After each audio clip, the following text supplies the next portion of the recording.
ایمان کو تقویت پہنچانے اللہ سے جڑنے کے لیے نماز ہے کہ نماز پہلی امتوں کو 2 نمازیں، ہمیں 5. پہلی امتوں کی مسجد کوئی نہیں، ہماری مسجد. پہلی امتوں کی اذان کوئی نہیں، ہمیں اذان ملی. اور اذان اتنا بڑا عمل بنا دیا میرے نبی نے کہ آپ نے فرمایا کہ اذان دینے والا قیامت کے دن سب سے اونچے مقام پر کھڑا ہوگا. حضرت علی فرمایا کرتے تھے کاش میں اللہ کے نبی سے حسن حسین کے لیے مسجد نبوی کی اذان مانگ لیتا. یہ حضرت علی فرمایا کرتے تھے.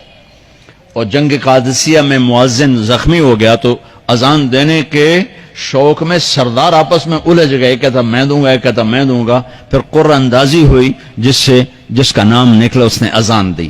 حضرت عمر فرمایا کرتے تھے اگر میں امیر المومنین نہ ہوتا، اگر میں خلیفہ وقت نہ ہوتا تو میں مسجد نبوی کا مؤذن بننا پسند کرتا. کسی کو اذان نہیں ملی، ہمیں اذان. پہلا مؤذن بلال بنا. پہلے مؤذن اللہ نے بلال کو یہ عزت عطا فرمائی. دنیا میں یہ ہے اور آخرت میں یہ ہے کہ میرے نبی نے فرمایا کہ جب جنت میں جانے کا وقت آئے گا نا تو جنت کی میرے لیے سواری لائی جائے گی. میں اس سواری پہ بیٹھوں گا تو اس کی جو وہ رسی ہوگی نا وہ ایسے نیچے گر جائے گی، یہ نیچے گرے گی. اس رسی کے یعنی اس کی جو لگام ہوتی ہے نا وہ نیچے گرنے کا مطلب ہے یہ ایسے نیچے گر گئی. اب نیچے گرنے کا مطلب ہے کہ اس کی ڈرائیونگ میرے نبی نے نہیں کرنی. کوئی آنے والا ہے، کوئی ڈرائیور آنے والا ہے جو رسی پکڑ کے چلے گا، کوئی کوچبان آنے والا ہے جو اس کو پکڑ کے چلے گا.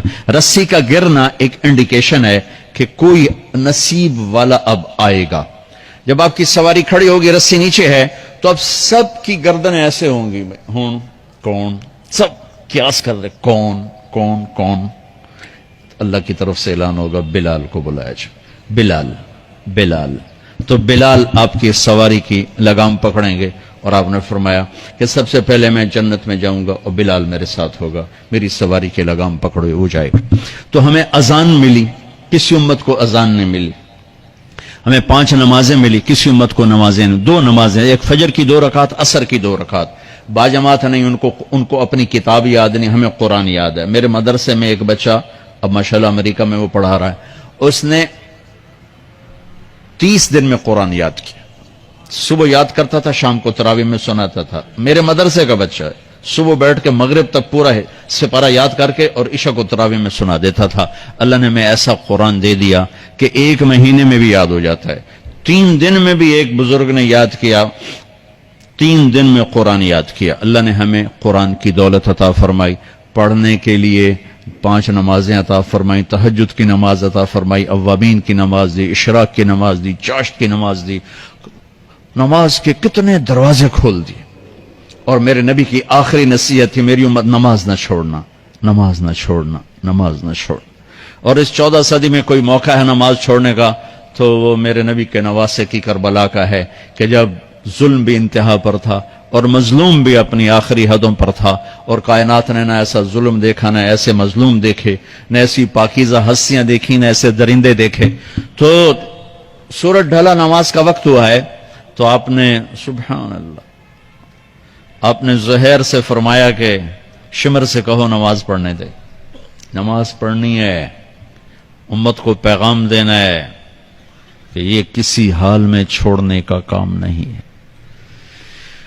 تو انہوں نے آگے بڑھ کے شمر سے کہا نماز پڑھنے دو. انہوں نے کہا نہیں، نماز نہیں پڑھنے دیں گے، ہماری تلوار چلے گی. انہوں نے واپس آ کر کہا جی وہ کہہ رہے ہیں ہم جنگ نہیں روکیں گے، تلوار چلے گی. تو پھر یہ نہیں فرمایا اچھا چلو ٹھیک سر دیو، فرمایا اچھا آدھے نماز پڑھو آدھے جنگ کرو. آدھوں نے نماز پڑھی، آدھوں نے جنگ کی. پھر انہوں نے جنگ کی اور پہلوں نے نماز پڑھی اور عصر سے پہلے سب کے سر کٹ کے نیزوں پہ چڑھ گئے. یہ وہ ہستیاں ہیں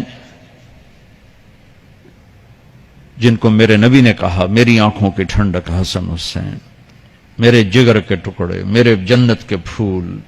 پتہ نہیں کیا کیا تشبیہات دی ہیں میرے نبی نے. اب جنت کے نوجوانوں کے سردار حسن اور حسین. اور پھر نماز نہیں چھوڑی.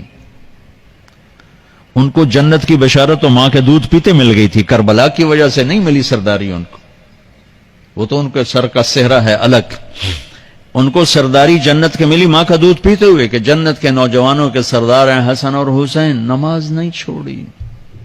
میرے عزیزو نماز نہ چھوڑ. اللہ کا شکر ہے میں آپ بچوں کو دیکھ کے مجھے اپنا کالج کا دور یاد آ رہا ہے. ہمارے دور میں ایک نعیم الدین صاحب گورنمنٹ کالج لاہور میں تبلیغ کا کام کرتے تھے اور وہ اکیلے ہی نماز پڑھتے تھے, کوئی نمازی نہیں ہوتا تھا, اور کسی لڑکے کی داڑھی نہیں تھی, کسی لڑکے سوا سے ایک نعیم الدین کی. اب ہر کالج میں جائے داڑھیوں والے بچے نظر آتے ہیں, ٹوپیوں والے بچے نظر آتے ہیں, کوئی لڑکی کے سر پہ دوپٹہ نہیں ہوتا تھا, کوئی ایجوکیشن تھی. اب لمز جیسی یونیورسٹی میں بھی لڑکیاں پورے برقعے میں ہوتی ہیں, حجاب میں ہوتی ہیں, نقاب میں ہوتی ہیں. جہاں برائی کا گراف اوپر گیا تو نیکی کا بھی اوپر گیا, جہاں برائی کا لیول اگر بڑھا ہے تو نیکی کا لیول بھی بڑا ہے. اتنا بڑا میری نسل کا مجمع اللہ کی بات سن رہا ہے, یہ اس دور میں کوئی تصور نہیں کر سکتا تھا.